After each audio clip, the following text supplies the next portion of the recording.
أعوذ بالله من الشيطان الرجيم بسم الله الرحمن الرحيم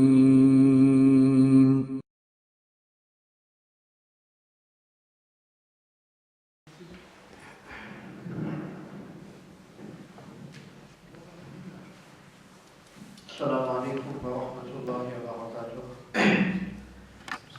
بسم الله الرحمن الرحيم. الحمد لله والصلاة والسلام على رسول الله وعلى آله وصحبه ومن والاه. أعوذ بالله من الشيطان الرجيم. بسم الله الرحمن الرحيم. إنهم فتية آمنوا بربهم وزدناهم هدى. وقال النبي صلى الله عليه وسلم: لا تزول قدم عبد يوم القيامة حتى يسأل عن خمس، ومنه وعن شبابه فيما أفناه، وكما قال عليه الصلاة والسلام.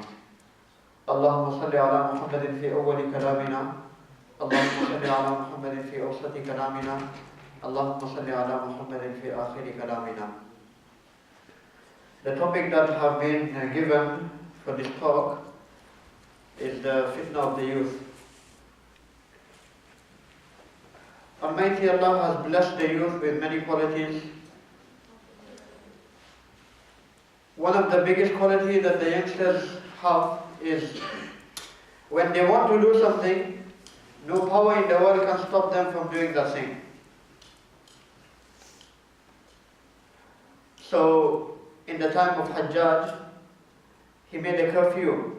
He made a law that after a certain amount of time, after a certain time in the evening, nobody is allowed to go out. So, the youngsters, they like to break the law. They must be hanging around, they must be sitting at home. When that time came, then they went out purposely.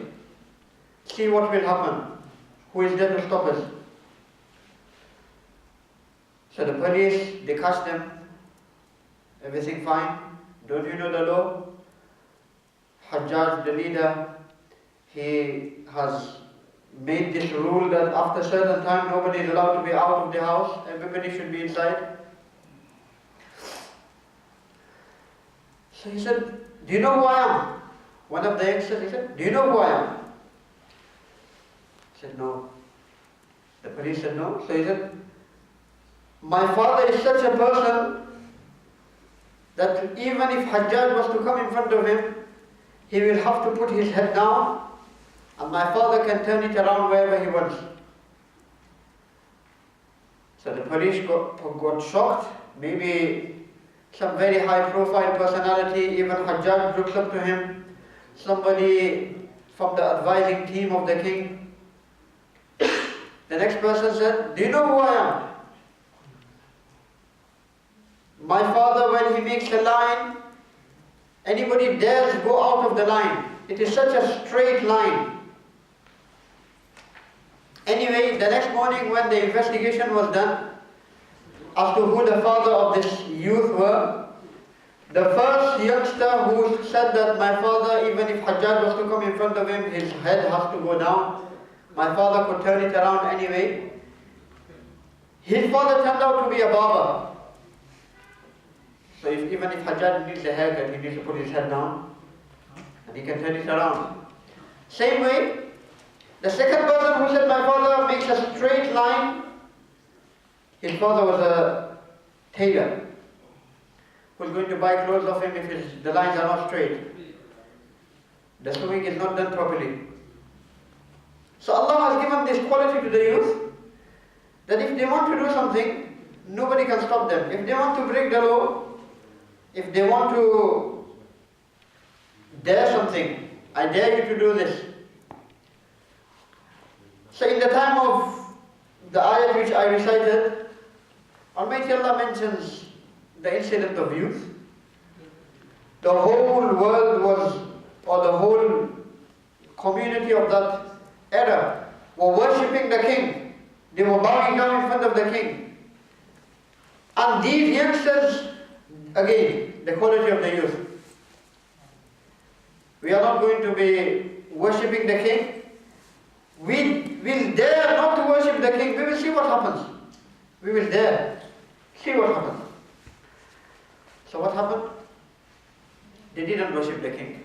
They worshipped Allah. Rabbuna Rabbus Samawati wal Ard. When the king summoned them, brought them in front of them, he said, what's your problem? Everybody else is worshipping the king. Worshipping me? Why are you not worshipping me? Who do you worship? Such power, such might, such confidence. The Quran reports, narrates the statement, إنهم فتية آمنوا بربهم وزدناهم هدى وربطنا على قلوبهم إذ قاموا فقالوا ربنا رب السماوات والأرض. Our Lord is only Allah. You are not our Lord. So then the king said that you will be hanged, you will be killed, you will be no more, you will lose everything, you will lose your families, you will lose your friends, you will lose your life. So they said, do what you want to. We will leave everything, but we will never leave Allah. If our youngsters of today, they make this part of their life, that we will leave everything else, but we cannot leave the teaching of Islam, we cannot leave the Quran, we cannot leave the Salah, we cannot leave the worship of Allah, the world would be a different place. If you want to see the future of any community, look at the youth. If they are in the masjid, alhamdulillah, the future is bright. If they are somewhere else, if they are not in the masjid, other places, then that's what the community will be in the next 40, 50 years' time. So, they didn't go with the flow. You know, you have this attitude today, that let's go with the flow. Everybody is doing one thing, why should I be different, why should I? They didn't go with the flow. They went against the flow. The flow was worshipping the king. But they went against the flow, they left everything, they left their families, they left their friends, they left the community, and they went into a cave. A dog that followed them, an animal, dog. Even Allah made that dog, because of the company of such youngsters, one of the individuals of Jannah. No animal will go to Jannah. But this dog will be turned into a human, and then he will go to Jannah. Why? Because of his company with such youngsters that gave sacrifice just in order to worship one Allah. If a group of youth could change and could even turn a dog into a people of Jannah, why they not turn other youth of the area from the people of Jannah? If they want to do something, nobody in the world will be able to stop them. So inshallah we will be talking about few things, few incidents from the life of the Prophet sallallahu alaihi wasallam, few incidents from the life of the Sahaba radiallahu anhum, few incidents from the life of our elders. So we can take lessons, we can look up to these youngsters. The word fitna may be a bit, because it's such a word that has many meanings. We may look at it as a means of corruption, the corruption of the youth, but I look at it in a different way. The test of the youth. Allah has given the youth the power, Allah has given them the strength, Allah has made them healthy, Allah has given them everything they've got on the plate. Now, are they going to use their time, their vigor, their strength in the pleasure of Allah, or are they going to use that same resources that Allah has given them in the displeasure of Allah? That is the test for the youth. That is the fitna of the youth, trial of the youth. They have two choices. فَأَلْهَمَهَا فُجُورَهَا وَتَقْوَاهَا. Almighty Allah has given us two ways. You can go this way, you can go that way. It's up to you. But may Allah, like somebody said it so beautifully, there are 4 qualities. If every person has it, it is good. But if certain people have it, it becomes exceptional. العدل من كل إنسان حسن ولكن في القضاة أحسن. Justice, fairness is good if everybody has it, but it will be unique if the judges, the people who are ruling, have it. والسخاوة من كل إنسان حسن ولكن في الفقراء أحسن. Generosity is good if everybody has it, but it is unique if the poor is generous from the little that he has.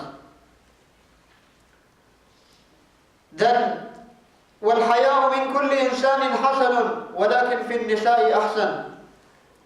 Modesty, bashfulness, shame is very good if everybody has it, but it will be unique if the women would have it, the females. May Allah give haya to each and every one of us. Uthman radiallahu anhu was ahya, the one with the exceptional haya.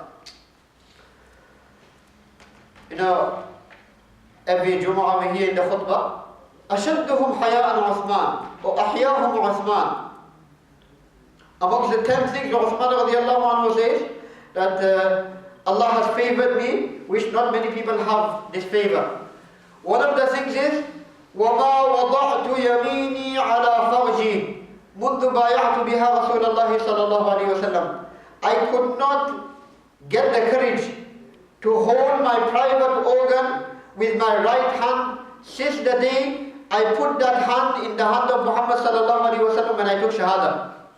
I could not have the courage. The same hand I took shahada with, the same hand I put it with the hand of Muhammad sallallahu alaihi wasallam. How can I touch my private organ of my body with the same hand? Allah alone knows what our youth are doing with their hands. May Allah make it easy for one and all. Then another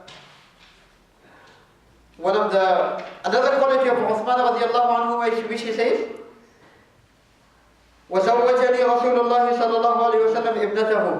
The Nabi of Allah sallallahu alayhi wa sallam got me married to one of his daughters. When she passed away, then another daughter. Uthman radiallahu anhu was walking. The Nabi of Allah sallallahu alayhi wa sallam saw him. Uthman, you don't seem very happy. What is wrong? He said, O Prophet of Allah, I had the honor of being your son-in-law. I don't have that honor anymore. So the Prophet sallallahu alayhi wa sallam, he said, don't worry. Allah has commanded me to get my other daughter married to you as well.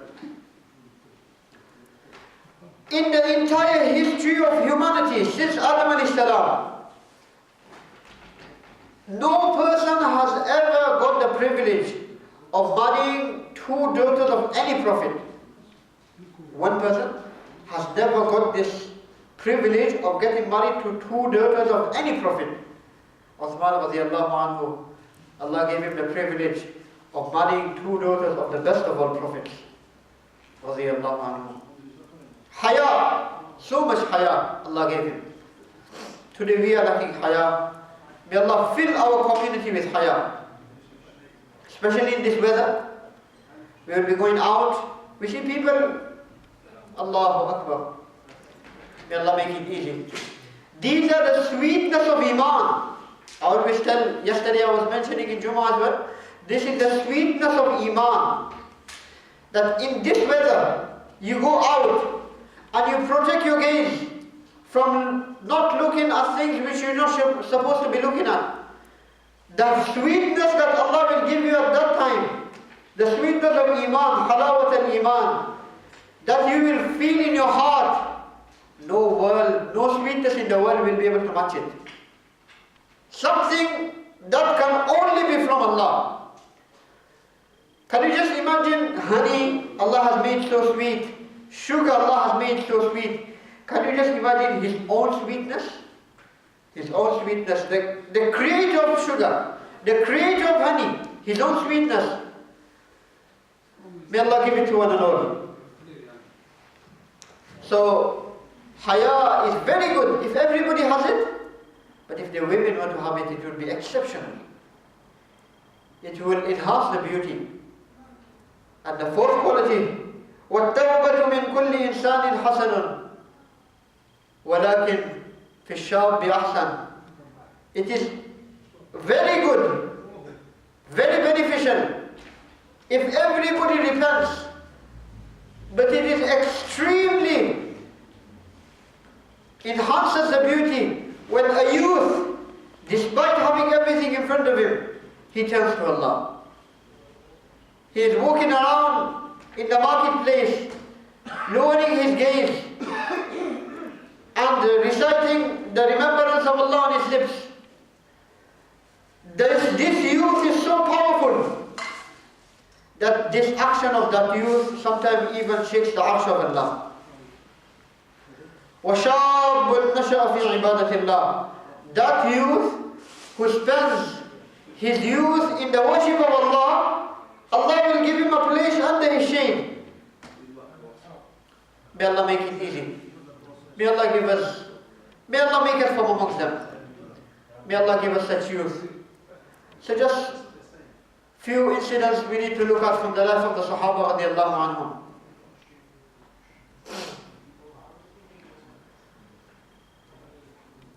The Prophet sallallahu alaihi wasallam, when he was going out somewhere one day, and he came across a young shepherd, very young, in his teens.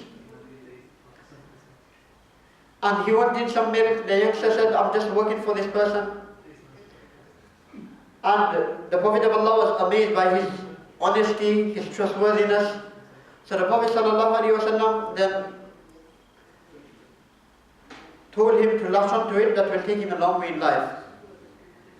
This youngster, who was maybe in his early teens, was none other than Abdullah ibn Mas'ud radiallahu anhu. So a person in the time of Umar radiallahu anhu came to a Hajj, and he met Umar radiallahu anhu in Hajj, and he said, Umar, I've got a complaint for you. Umar radiallahu anhu was a very accessible person, not somebody who you have to go via other people. You have to go through the secretary, you have to go through the lawyer, you have to go through the solicitor.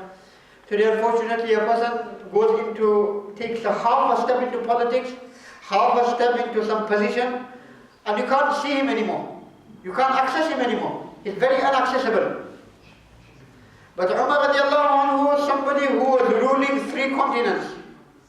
3 continents. Very accessible. One day Umar radiallahu anhu was walking, a lady said, Umar, I need to say something to you. You know you need to do your job properly. Because I know you from a long time. I know you when you were Umar, little boy. Then you became Umar, young boy, young man. Now you are the Amir, you are the leader. So I know you from even before a very long time ago. So make sure you do your job properly. So a person, he met him in Kufa, Arfat, and he said, I am from Kufa, and I need to make a complaint. I have come from Kufa, and there is one person in Kufa, when he sits down with the Quran, explanation, tafsir of the Quran, he doesn't need any book in front of him, no notes, from his own memory. He explains the Quran in the best of all ways. Umar radiallahu anhu, instead of becoming happy, he became angry. How dare somebody uses his own memory to understand the Quran? Is the Quran everybody's cup of tea? Is the Quran to be understood with your own mentality? On one side we have our own understanding of a verse, but we need to put that on one side. We need to take the understanding of the Sahaba and give that preference. Today, unfortunately, we have our own understanding and we want to make that the final statement. Our understanding is flawed.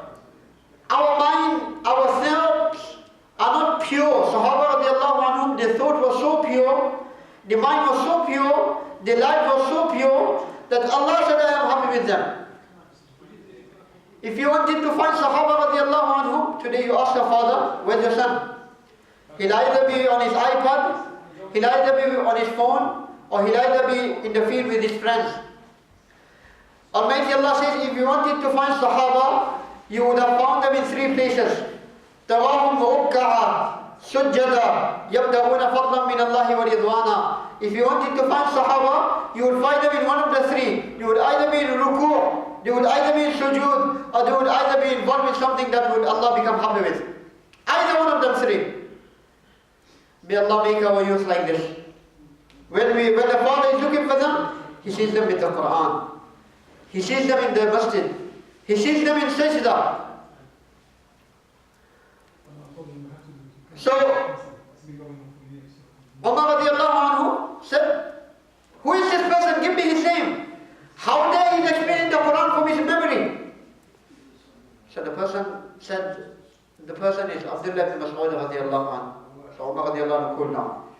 Should have told you before. Why didn't you tell me earlier on? You got my pressure high for no reason. Then he said, let me tell you, ما على ظهر الأرض أحد أحق بهذا منه. There is no person at this moment in time on this earth who has the authority to do what he is doing. He is the only person who can do this. If he was somebody else, I would have sorted him out. But because he's Abdullah ibn Mas'ud, he has every right to do whatever he's doing. And let me tell you why.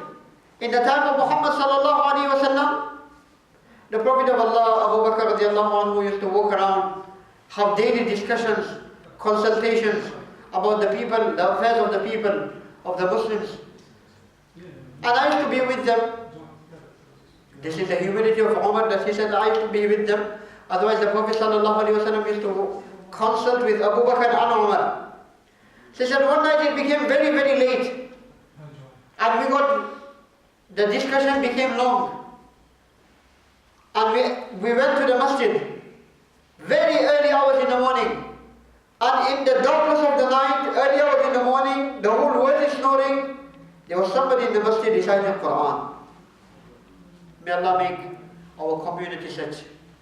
Today, unfortunately, places which are temporary, places which are not liked by Allah, places which are there just for necessity, not the purpose. They have become 24/7. And the masjid, the ibadah, the worship which is 24/7, which is the purpose of life, has become limited. So we see our shopping malls 24/7. But we see our masajid, 15 minutes before salah it opens, 15 minutes after salah is locked.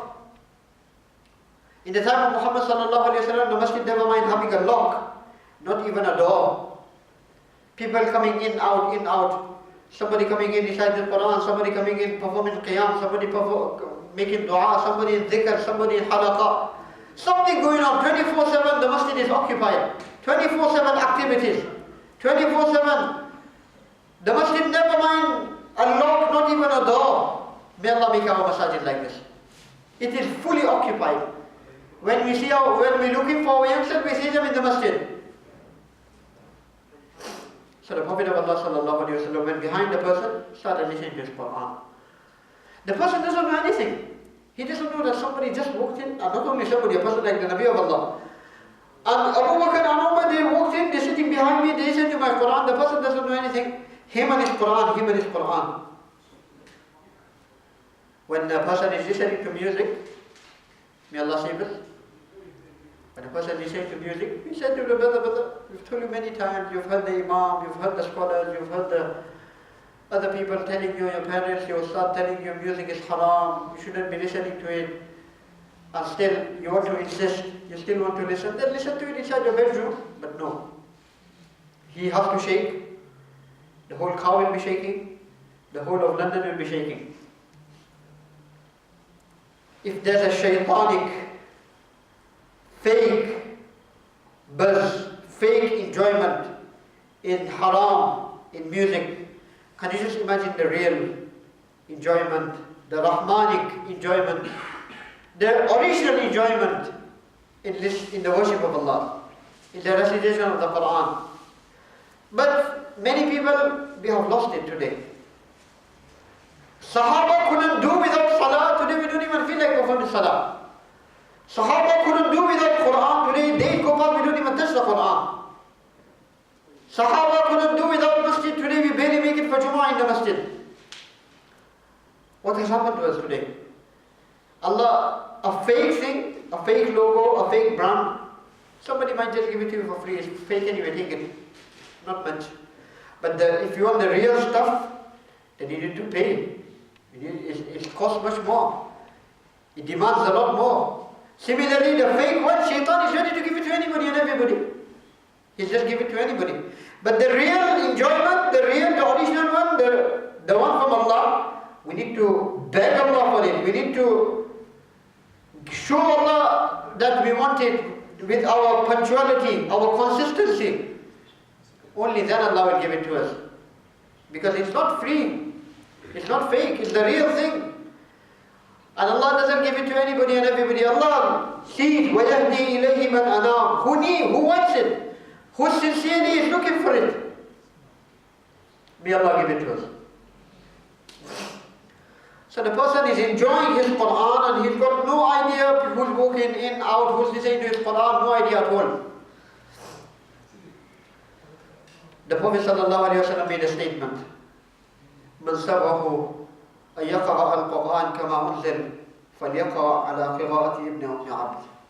If anybody wants to read the Quran exactly the way Allah has revealed it, then he should read the way this person is reading. Subhanallah. One is the way we read Quran, one is the way you read Quran. But one is the way to read Quran the way Allah wants it to be read. There's a huge difference. We need to learn the actual recitation itself. Allah did not just send the text of the Quran. Allah sent Jibreel alayhi salam with it to read the Quran to the Prophet of Allah, that this is how Quran needs to be read. So, and then the person starts making dua. And the Nabi of Allah sallallahu alayhi wa sallam is saying, make dua and Allah will accept your dua. Make dua and Allah will accept your dua. Umar radiallahu anhu is feeling so envious. I wish today I was sitting here, I was reading Quran, and a person like the Nabi of Allah was listening to my Quran. I wish I was making dua, and the Prophet of Allah sallallahu alayhi wa sallam was saying this between my dua. But this is the favor of Allah. This is the bounty of Allah, fadl of Allah. Allah doesn't give it to everybody and anybody. So soon is the time of Fajr Salah. After the Fajr Salah in the morning, I will go to this person's house, I will congratulate him that what a position Allah has given you, you never knew, but the Prophet ﷺ actually heard your Quran, and when you are making dua, this is what he was saying, this is what he said about your recitation. You are so beloved, you are such a chosen servant of Allah. I am here to congratulate you. Today the problem today is, what is the teaching of Islam? لا يؤمن أحدكم حتى يحب لأخيه ما يحب لنفسه. None of you can be a true believer until he loves for his Muslim brother what he loves for himself. Today, never mind loving something for somebody, we can't even see the good of anybody. We can't even hear it.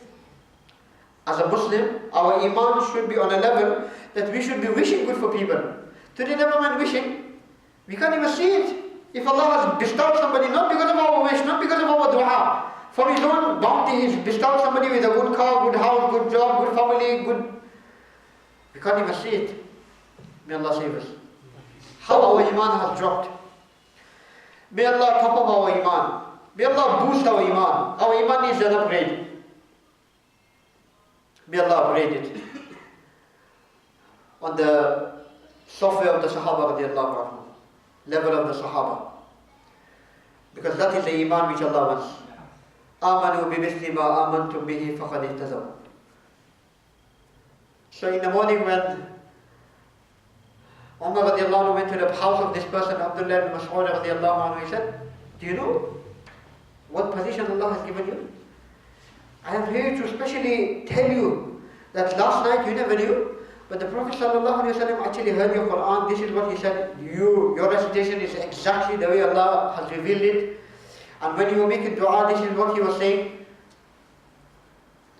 So Abdullah ibn Mas'ud radiallahu anhu said, oh Umar, I appreciate you coming here.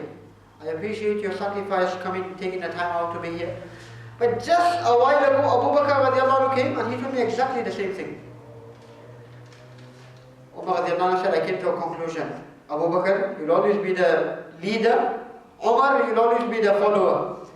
When it comes to good deeds, when it comes to making somebody happy, when it comes to working towards the akhirah, you can beat anybody, but you can't beat Abu Bakr.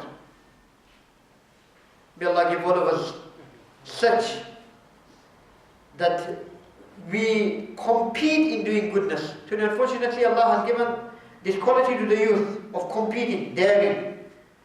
But they are using it in the wrong things. You dare me to do this. You dare me to do this in the wrong things. May Allah save us. If only they were to do it in the right things. You dare me to finish one Quran today. You dare me to give dawah to so many people today. You dare me to learn this. You dare me to memorize the Quran. You dare me to perform so much qiyam every night, so much tahajjud salah. You dare me to do this. If only our youngsters start daring in the good things, our community would be something else. May Allah make our youth from the youth of Jannah. Hassan al-Husayn radiallahu anhu, Sayyida Shababi al-Jannah. They are the leaders. Our youngsters need to follow these people. May Allah first of all give me the ability to look after my youth. Give all of us the ability to look after my youth. Because this will be one of the first things to be reckoned for on the day of Qiyamah. A person won't be allowed to move until he don't answer one of the 5 questions. One of them is وَعَنْ شَبَابِهِ فِيمَا أَفْنَاهُ. The youth, where did you spend it? Did you spend it in the masjid or in the wrong places? May Almighty Allah give us the ability to spend it in the right places, in the worship of Allah, doing the right things which Allah become happy with, and save us from the wrong things, from the wrong places, from spending our youth in the wrong activities. Ameen wa sallallahu wa sallam ala rasulina Muhammad wa ala alihi wa sahbihi wa sallam.